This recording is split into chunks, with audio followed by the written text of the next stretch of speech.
Bom dia, tudo bom, pessoal? Seguinte, hoje a gente vai estar começando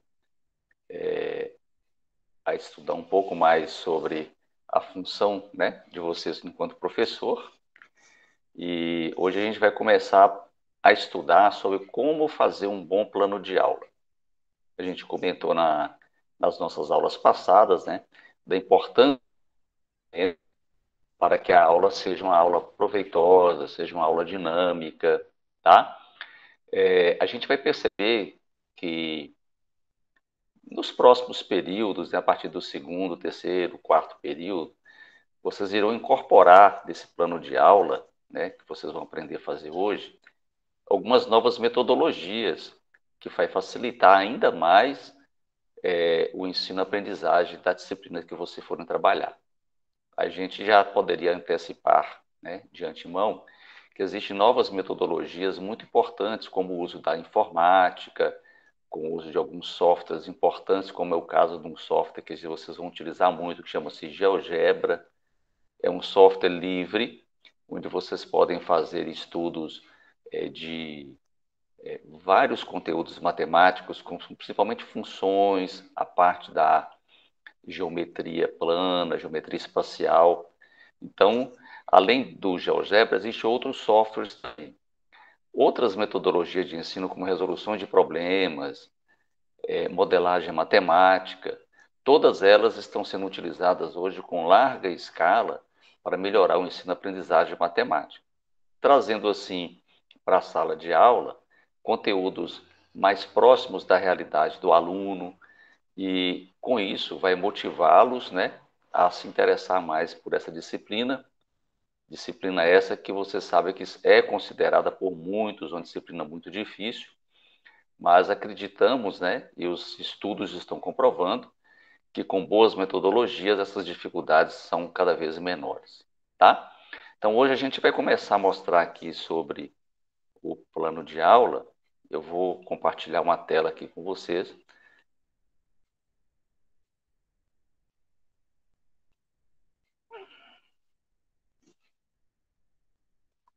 Então tá aqui. Elaboração do plano de aula. Então vamos lá. Como é uma aula que está sendo gravada, vocês podem assistir depois, é claro, né, com quantas vezes acharem, anotarem as dúvidas e a gente vai estar se encontrando na quarta-feira lá na universidade e a gente vai estar fazendo uma atividade sobre os estudos de hoje, tá bom? A importância do bom planejamento para a aprendizagem. Então, como eu disse no início, né, toda atividade bem planejada, a execução dela se torna muito mais fácil e muito melhor, né? O elemento-chave para o ensino eficaz reside no planejamento das atividades de ensino e de aprendizagem realizadas na escola, principalmente ou particularmente na sala de aula. Este planejamento, né, deve ser feito para cada dia de aula e é parte das responsabilidades profissionais do professor. Então, da aula, todos os dias, alguém fala assim, mas o plano de aula tem que fazer todo dia? Sim, para cada aula, um plano de aula. Dá trabalho? Claro que dá trabalho. Mas como diz aqui, é parte das responsabilidades do professor. Assim como o professor tem que entrar na sala e explicar, fazer chamada, uma das coisas que é da eficácia, né, da responsabilidade dele é fazer o plano de aula. Então ele tem que estar se preocupando com isso. Sem esse plano, né, os objetivos de aprendizagem perdem o sentido. Por isso, um plano de aula deve conter, ainda de maneira resumida, as decisões pedagógicas do professor a respeito do que ensinar, como avaliar e o que ensinou, tá? Vou repetir. Então, dentro de um plano de aula, você deve prever todas essas coisas, né? Como é que eu vou ensinar tal conteúdo? Quando eu ensinar, como é que eu vou verificar se o aluno aprendeu, né? E o que foi que eu ensinei para eles? Isso é importante a gente estar fazendo essas observações. Não se deve esperar que um plano de aula sirva da mesma maneira para professores diferentes. Às vezes um professor fala assim, olha fulano, O ano passado você trabalhou com o sétimo ano. Você tem seus planos de aula para me emprestar? Aí o professor, muito bondoso, ah, fulano, empresto sim. Aí eu te pergunto, você acha que isso é uma prática correta? Né? Eu posso emprestar meu plano de aula que foi ministrado em uma outra escola, para outros alunos, seguindo a norma, né, tudo diferente. Aí você pega esse plano e vai executar em uma outra sala, não é correto. Não é correto e não vai funcionar, tá? Ele é um instrumento individual de trabalho e deve ser desenvolvido para atingir os objetivos de cada turma em separado. Tem escolas grandes, eu já trabalhei em escolas grandes que tinha lá é, 3 salas, 4 salas de sexto ano, 4 salas de sétimo ano. E às vezes o plano de aula para uma turma, ele não é o mesmo para outra turma. Aí você pode falar, mas vai dar muito trabalho. Não é que é dar trabalho. Quando você cria essas habilidades, você faz com muita tranquilidade, porque às vezes a diferença está no ritmo que o conteúdo é passado, em alguns novos exemplos que é importante você, às vezes, estar dando um exemplo diferente, uma aplicação diferente, porque vocês vão perceber que cada turma sempre vai ter um aluno que vai te fazer questionamentos um pouco diferentes do que outras turmas. Então, as respostas devem ser diferentes. Baseado na dúvida e na interação da turma, é que vocês vão perceber que você precisa, de fato, estar respondendo a essas perguntas e montando aulas diferenciadas, tá bom? Entretanto, seja o professor experiente ou iniciante, seu plano de aula deve conter uma estrutura básica, que é a mesma para todos os casos. Então, essa estrutura básica, né, de objetivos, metodologias, isso é importante que todos os planos tenham. O que vai diferenciar são os conteúdos, que tipo de metodologia utilizar, né? Então tá aí, o que pode variar é o nível de detalhe e a forma de registro que alteram de acordo com a experiência e o estilo de cada professor. Sua adequação depende de 2 critérios: utilidade para o professor e eficácia para que os alunos aprendam. Olha para você ver, essa duplicidade tem que ser útil para mim e eficaz para o aluno. Não pode ser bom só para um lado, não é verdade? Se o professor não tem qualquer ideia a respeito do que pretende com uma aula, dificilmente saberá se atingiu os seus objetivos. Não posso entrar para a sala de aula e falar, eu vou ensinar aqui funções do primeiro grau, e aí começar a ensinar aleatoriamente sem ter um plano pré-estabelecido do que eu quero com aquela aula. Eu vou ensinar o que hoje para os alunos, eu vou passar o que para os meus alunos de exemplos, eu vou cobrar desses alunos o que na forma de avaliação, para eu saber se eles aprenderam ou não, não é verdade? Então, isso é muito importante que cada professor tenha essa consciência, tá bom? O planejamento deve considerar 3 dimensões importantes. A primeira delas, que o plano de aula tem como fundo a aula e a sala de aula, tá? Essa aula é parte integrante de um curso, que, por sua vez, integra a proposta pedagógica da escola. Ou seja, a aula nunca é um evento isolado. Os objetivos de longo prazo previstos na proposta materializam-se a cada dia e em cada aula. Então, em resumo, essa primeira coisa que nós temos que levar em consideração, cada escola tem seu projeto político-pedagógico, tá? Cada escola segue um regimento, mesmo que todas as escolas estaduais são norteadas por alguns mecanismos importantes, né? Como a BNCC, que é depois tem os PCNs, os CBC, depois a gente vai ver com detalhes o que são estas siglas, mas são direcionamentos curriculares. Por exemplo, o que eu tenho que ensinar para o meu aluno de matemática no primeiro ano? Então, os currículos básicos comuns trazem aquilo que não pode deixar de ser ensinado, tá? Então, cada escola vai preconizar, né, algumas preferências. Isso é tido como importantes, que não pode deixar de ser ensinado, e os professores, juntamente com o corpo pedagógico da escola, vão definir essas diretrizes. E essas diretrizes devem se fazer presentes quando o professor for elaborar o seu plano de aula. O segundo planejamento importante, a sala de aula, é um lugar físico onde os conteúdos previstos serão ensinados à turma.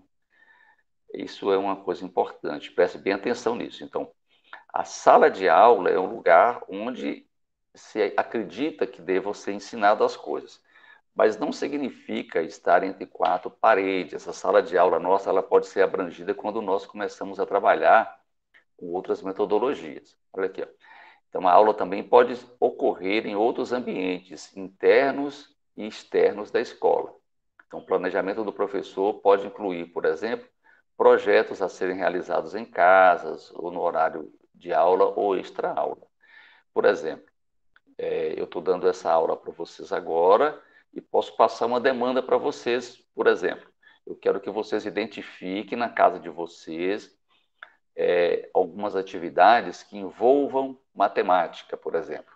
Então, ó, eu estou dentro de uma sala de aula, né? Nesse momento, vamos imaginar que nós estamos dentro de uma sala de aula e eu estou passando para vocês algumas responsabilidades para serem desenvolvidas fora da sala de aula, tá bom? É apenas um exemplo de como é que pode ser trabalhado também a matemática fora da sala de aula. A terceira, cada aula deve ser cuidadosamente planejada, ministrada, avaliada e revista para permitir o planejamento da aula seguinte. Então, isso parece-nos óbvio, né? Se eu tenho uma aula hoje, eu trabalhei alguns conteúdos, eu avaliei esse conteúdo. Para a aula de amanhã, eu tenho que levar em consideração o que foi passado hoje, qual foi o nível de aprendizado do meu aluno, o que eu quero que o aluno aprenda de novo, baseado no que eu ensinei ontem, quais foram as dificuldades que esses alunos tiveram, que eu preciso amanhã estar revendo, eu preciso reformular novos exemplos, eu preciso dar alguns exercícios adicionais para que esse aluno venha melhorar o seu aprendizado, tá? Então, a aula que eu dou hoje, ela é o sustentáculo para a aula que eu vou dar amanhã, tá bom? Sem isso, o professor pode chegar ao final do semestre ou do ano sem ter cumprido o seu plano e sem condições ou tempo de promover a recuperação dos alunos que não acompanharam o andamento do programa. Se eu não faço um bom cronograma, eu posso ficar sempre rodando em cima dos mesmos conteúdos, eu não vou andar com a matéria, vai chegar no final do ano eu não vi nem a metade do que precisa ser visto, tá? Então o professor ele precisa controlar muito o tempo dele em sala de aula, controlar o que precisa ser ensinado, e por isso é que a gente faz planos de aula, a gente faz plano de unidade, plano de ensino, tá bom? A gente vai estudar esses outros depois, porque quando eu faço um plano de ensino, eu faço um plano para o ano inteiro. Eu divido isso, o que eu vou passar em cada semestre, ou vou fazer em cada bimestre, tá bom? O que eu vou passar neste mês. Então, o plano de unidade, eu quero trabalhar a unidade de funções, por exemplo. O que eu vou trabalhar de funções? Eu não tenho como, às vezes, trabalhar tudo de funções porque eu tenho outros conteúdos tão importantes quanto. Então, eu vou escolher de funções algumas que eu acredito sejam mais eficazes e mais importantes para o aluno aprender. Então, esse planejamento, ele engloba tudo, tá? O seu plano de aula, ele é diário, mas ele está fundamentado dentro de um planejamento muito maior, que é um planejamento anual. Não existe uma forma única ou ideal para elaborar um plano de aula. Já está falando, existem vários exemplos de plano de aula, tá bom? Às vezes alguém pode te dar um exemplo, mas eu vi um professor que não utilizava este modelo. Não tem problema. É o modelo que o professor, de repente, encontrou mais adequado para ele. Não é o caso de você, às vezes você tem uma outra visão, tá? No geral, muda muito pouco, né? Todos eles, como eu disse antes, eles mantêm uma mesma estrutura, tá bom?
Caiu a internet aqui, então vamos continuar. Como eu estava falando, não existe uma forma única ou ideal para elaborar um plano de aula. O formato do plano depende da escola, depende da disciplina, depende do professor, de sua experiência com a matéria, né? Como é que está sendo o nível dos alunos que estão sendo, né, seus alunos nesse ano. Então, o que importa é sua utilidade para ajudar as decisões do professor e o seu impacto na aprendizagem dos alunos. Ou é útil para eles, né, ou não tem qualquer utilidade. Então, o plano de aula ele é elaborado com a intenção de promover uma aula boa para o aluno. O aluno é sempre a pessoa mais importante desse objeto de ensino-aprendizagem. Da escola, o mais importante é o aluno. Da Unimontes, o mais importante são vocês. Sem vocês não tem aula, não tem professor, não tem Unimontes, tá bom? Então a aula toda é preparada para o aluno. Para planejar, ministrar e avaliar aulas com sucesso, nós temos algumas coisas que levar em consideração. Os objetivos específicos, tá? Os objetivos da educação são sempre de longo prazo. O que o aluno aprende na escola deve servir sempre ou para aprender mais ou para aplicar em situações novas, no futuro próximo ou remoto. Cada aula é um passo para atingir os objetivos de longo prazo e o que ocorre em cada aula deve ser consistente com isso. A quantidade de objetivos específicos não, são em torno de 3 ou 4 objetivos. Objetivos específicos, eu até frisei aqui, é o que esperamos que o aluno aprenda no final da nossa aula. Devem começar sempre com verbos indicativos de habilidades como. Então, a gente já está começando já, de fato, a traçar, né, um cenário de como seria os objetivos de uma aula. Você vai ver que tem uma parte inicial, que é o cabeçalho, qual é o tema da nossa aula, os pré-requisitos. Isso são detalhes que a gente tem que prestar atenção e incorporar no nosso plano. Mas o mais importante é os objetivos específicos da minha aula. Como eu disse, eles têm alguns verbos importantes que a gente deve começar a falar os nossos objetivos. Então, para planejar e avaliar aulas com sucesso, nós temos esses objetivos específicos e tem alguns níveis, né, de aplicação desses objetivos. Então, nível de conhecimento. Então, eu vou começar o meu objetivo com a palavra associar, ou comparar, contrastar, definir, descrever, diferenciar, distinguir, identificar. Então, tem vários níveis de conhecimento. Nível de aplicação: calcular, demonstrar, tirar ou extrair, empregar, estimar, dar um exemplo, ilustrar, dentre outros. Tá? Ao nível de solução de problemas: advogar, desafiar, escolher, compor, concluir, construir, dentre outros. Então, são vários exemplos. E quando você falar, eu vou criar qual seria o objetivo quando eu vou ensinar? Eu estou falando sempre funções, até para que vocês possam ligar o seu pensamento nesse tipo de conteúdo. Qual seria, então, quando eu estou ensinando gráficos de uma função? Eu estou ensinando funções, eu vou colocar gráfico. Então, eu vou usar algum verbo do tipo identificar, tá? Identificar os gráficos de uma função, né, se é crescente ou decrescente. Ou então, eu estou falando algum tipo de atividade, listar todos os ângulos de tal triângulo, tá bom? Eu quero, por exemplo, você vai utilizar algum desses verbos para iniciar a sua frase, tá ok? E baseado no que você está ensinando, o que você quer que ele aprenda, você vai identificar algum verbo desse para iniciar. Isso é importante porque em um concurso público, ou quando você vai mostrar esse seu plano para alguém, eles vão olhar exatamente se você começou com esses verbos de ação, tá? Os pré-requisitos. Quando você vai dar aula de um conteúdo, às vezes você precisa ver se os alunos já possui algum conteúdo anterior que você vai precisar, tá? Você vai ensinar funções, às vezes você, dependendo do cálculo que vai fazer, esse aluno ele precisa conhecer operações simples, como resolver equações, trabalhar com potenciação, radiciação. Então, você pode colocar que, às vezes, o pré-requisito para aquela aula específica seria isso.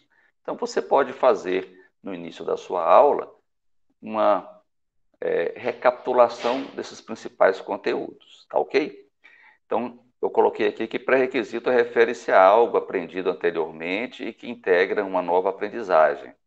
Essa nova aprendizagem não pode ocorrer sem que o pré-requisito tenha sido aprendido e esteja disponível na memória ativa do aluno. Tá vendo? Não quer dizer que você já ensinou isso para ele há 2 meses atrás, que você vai saber que ele está sabendo isso agora. Vocês são alunos e sabem muito bem disso. Eu estava até perguntando para vocês algumas coisas em sala de aula e vocês não estavam se recordando. Eu sei que vocês estudaram, mas não estavam se recordando. Então é importante o professor fazer, né, pelo menos no ensino fundamental, ensino médio, fazer esses levantamentos dos pré-requisitos daquela aula em específica, tá? Você não vai fazer isso para o ano inteiro, você vai fazer, por exemplo, eu vou dar uma aula disso, o que é que eu preciso que os alunos saibam, né? Senão eu não vou conseguir ministrar meu conteúdo, tá bom? Por exemplo, eu coloquei aqui, para compreender.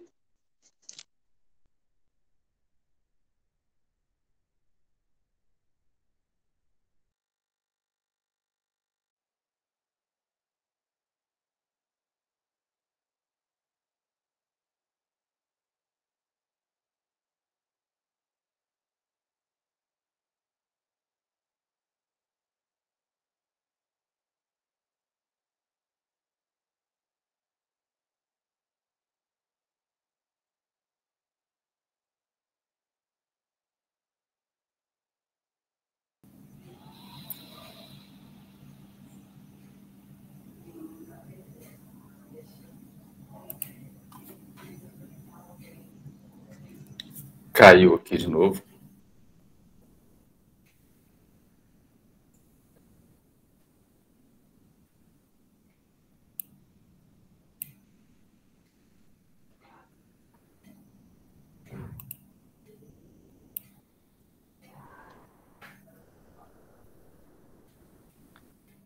Então vamos lá.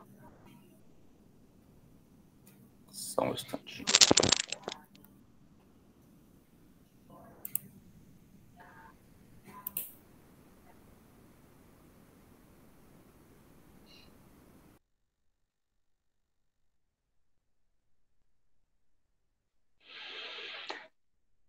Então vamos lá. Eu coloquei aqui, por exemplo, para compreender um conteúdo sobre equações do segundo grau, o aluno deve ter como pré-requisitos conceitos de operações com frações, né? Ou deve conhecer sobre o uso, né, correto do plano cartesiano, como colocar um ponto no plano cartesiano. Então, são alguns pré-requisitos importantes que eu acredito que sobre equações do segundo grau, tá? Então, eu vou então fazer algumas recapitulações sobre operações com frações, coisas simples, tá? E você vai conversando com os alunos e ver se de fato eles estão sabendo esses conteúdos. O que deverá ser revisto na aula?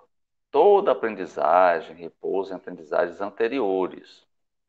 Recordar alguns assuntos, conceitos e operações aprendidas facilita novas aprendizagens e permite aplicar o conhecimento em novas situações.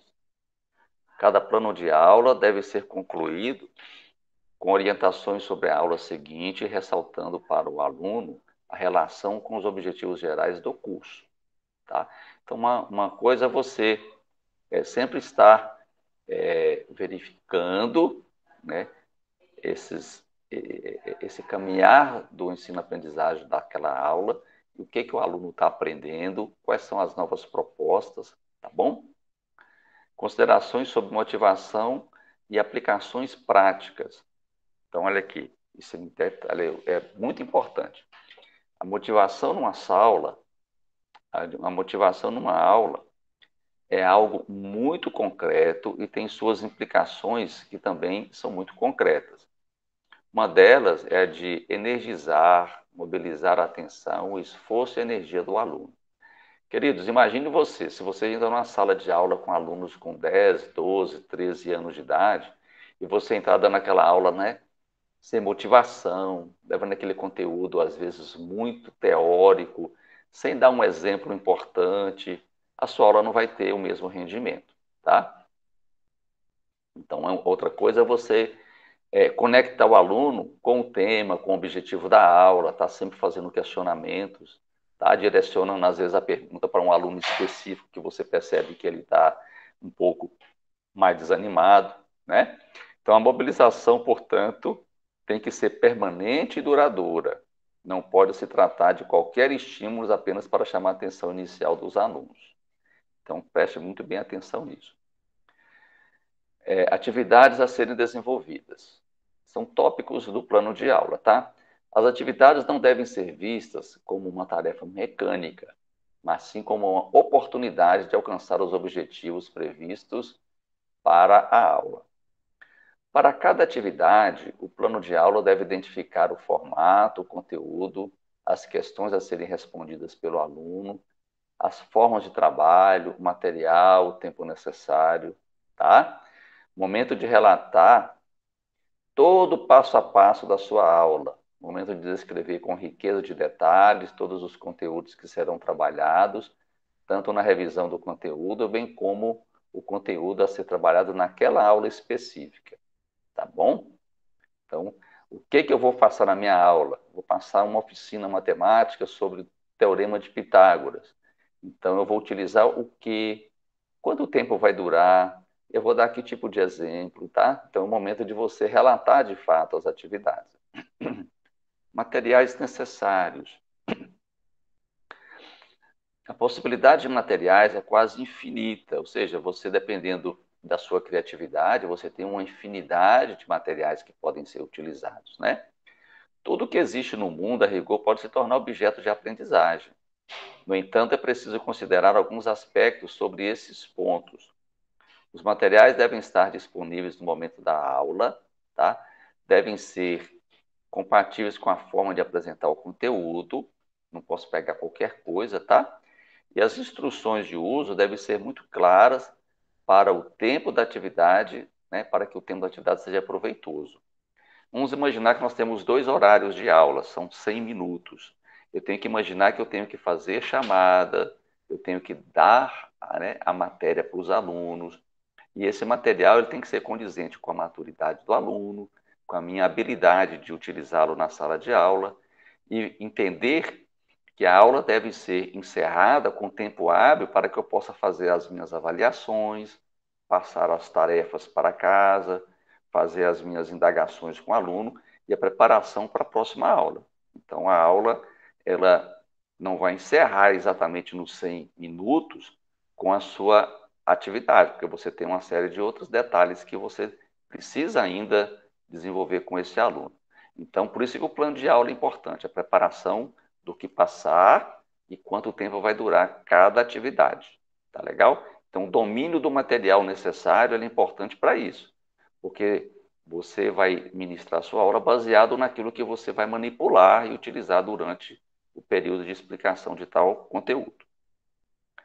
Metodologia.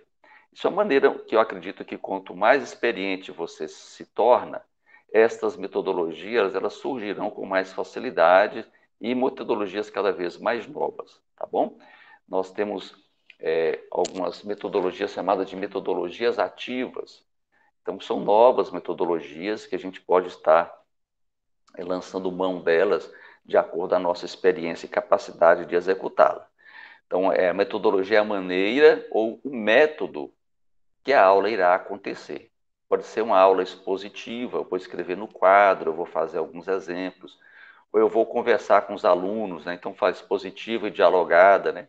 Ou vou utilizar alguns vídeos, eu posso usar algum tipo de softwares, né? Eu posso usar oficinas, essas oficinas são atividades dinâmicas que podem ser executadas em sala de aula. Então essa metodologia vai variar muito do tipo de aula e da experiência de cada professor com aquele conteúdo. Tá legal? Outro ponto importante do plano de aula, que é a avaliação. Então, como avaliar? Quando a gente fala de avaliar uma aula, não necessariamente é uma prova. Você pode avaliar fazendo indagações, né, para os alunos quando você termina de ensinar um determinado conteúdo. Então, está escrito aqui, ó, ao final do plano de aula, o professor deve ter consciência de como, a partir de todos os tópicos citados acima, ele vai avaliar se os objetivos foram atingidos. Então, se você colocou lá no início, lá, eu quero 4 objetivos, eu preciso identificar se o aluno percebeu isso, se o aluno aprendeu aquilo. Então, essa avaliação é isso.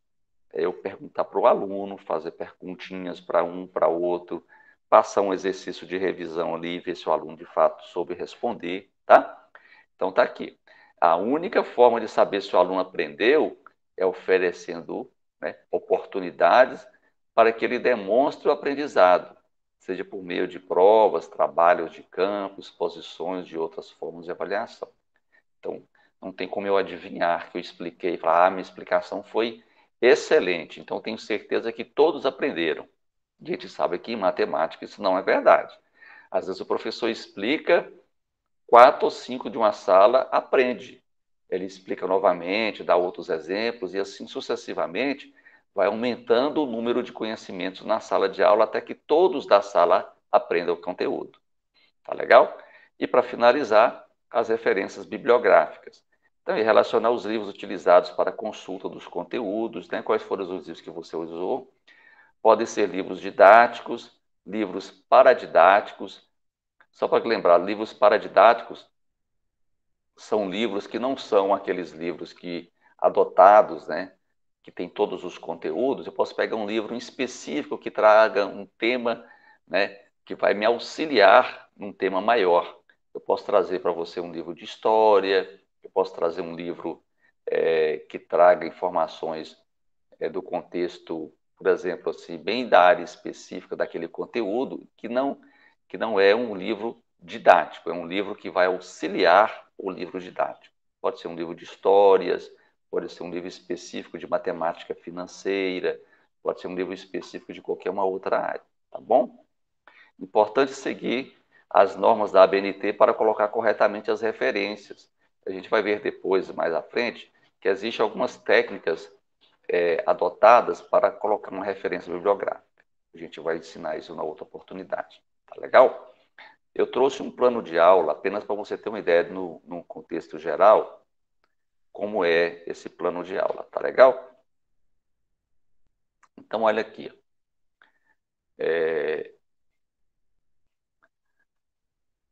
Esse é o cabeçalho, tá? Universidade Estadual de Montes Claros, plano de aula do 8º ano, 2022, com a carga horária, tá? 7 horas aulas e tudo mais. Então, o professor... Então, eu coloquei 7 horas, mas só por questão de exemplo mesmo. Só pode ser uma aula, 2 aulas, depende da quantidade de aula que é referente ao plano. Assunto, revisão geral, resoluções de equações polinomiais incompletas do 2º grau. Tá? Resolução de equação polinomial do 2º grau completa. Então, esse é o assunto, é o tema. Tá? Quais são os objetivos específicos? Lembre que eu falei dos verbos? Olha a importância. Ó. Reconhecer as diferentes equações polinomiais do 2º grau e seus métodos de resolução. Esse é um objetivo. Então, quem vai reconhecer é o aluno. Então, o objetivo é para o aluno. Reconhecer a equação polinomial do 2º grau completa. Então, ele vai ver uma equação, vai saber o que é uma equação completa. Resolver as equações polinomiais do 2º grau completas pelo método de completar quadrados. Então, é um outro objetivo ligado a todos os que falado anteriormente. Então, aplicar a fórmula de Bhaskara para a resolução da equação polinomial do 2º grau completo. Então, coloquei aqui 4 objetivos, tá? Que são pré-requisitos para fazer o uso correto dessas resoluções de equações. Né? Conhecer e saber resolver equações do 1º grau, reconhecer um trinômio quadrado perfeito, reconhecer equações polinomiais do 2º grau. Então, eu vejo se eles sabem esse pré-requisito. Qual é a metodologia que eu vou utilizar? Aula expositiva dialogada e utilização de um estudo dirigido. É o que eu vou utilizar, tá? Então, quais são as atividades que eu vou desenvolver? Então, coloquei aqui, ó, na aula anterior, distribuí para os alunos folhas de atividades e anexos, contendo diversas atividades sobre equações polinomiais do segundo grau. Resolver as atividades propostas, previsão de 2 horas aulas para cada correção, tá? Solicitar aos alunos pesquisas sobre a forma de Bhaskara. Antes de iniciar a aula, perguntar aos alunos o que eles pesquisaram sobre Bhaskara, perguntar se eles encontraram alguma coisa sobre a fórmula de Bhaskara. Após esses questionamentos, introduzir o conteúdo abaixo. Então, são atividades que eu vou resolvendo. Aí eu vou começar com o conteúdo. Note que eu relatei aqui o conteúdo e coloquei, inclusive, o conteúdo completo, tá? Olha para você ver. Lógico que aqui foi uma ilustração, é só para ficar mais bonitinho mesmo, mas você vai fazer isso à mão, escrito no seu caderno, quando você for fazer. Tá legal? Então, coloquei aqui os exemplos que eu vou trabalhar em sala de aula, todas as atividades previstas que eu vou trabalhar em sala de aula estão aqui, tá? Então, tá aí toda a minha aula, toda a aula, tudo que eu vou passar tem que estar aqui, tá? Os materiais necessários é a lousa e giz, livro didático, tudo é matemática do 9º ano Dante, tá? Como avaliar, participação e interesse do aluno no desenvolvimento das atividades propostas. Então, ele vai estar olhando a participação do aluno como uma forma de avaliação e a realização de atividades individuais feitas em sala de aula. Então, além de perceber essa interação do aluno, ele vai estar fazendo alguns exercícios. E aqui é a referência bibliográfica, ele colocou Dante, que é o sobrenome, é Luiz Roberto Dante. Então, é Dante, maiúsculo, vírgula, Luiz Roberto, ponto. O título do livro, Tudo é Matemática, aí você coloca as informações, 9º ano, de São Paulo, a editora e o ano que foi publicado. É a forma correta de colocar a referência, tá ok?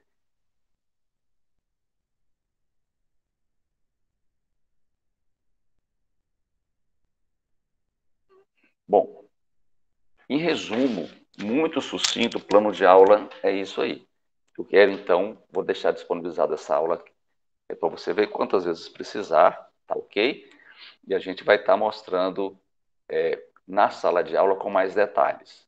Gostaria que vocês levassem para a sala de aula para amanhã livros do ensino fundamental para que a gente possa fazer um plano de aula amanhã em sala de aula. Eu preciso que vocês estudem, mas não esqueça de levar o livro para que a gente promova um exemplo em sala de aula. Tá legal? Ficamos por aqui hoje. Obrigado pela atenção de vocês e até amanhã.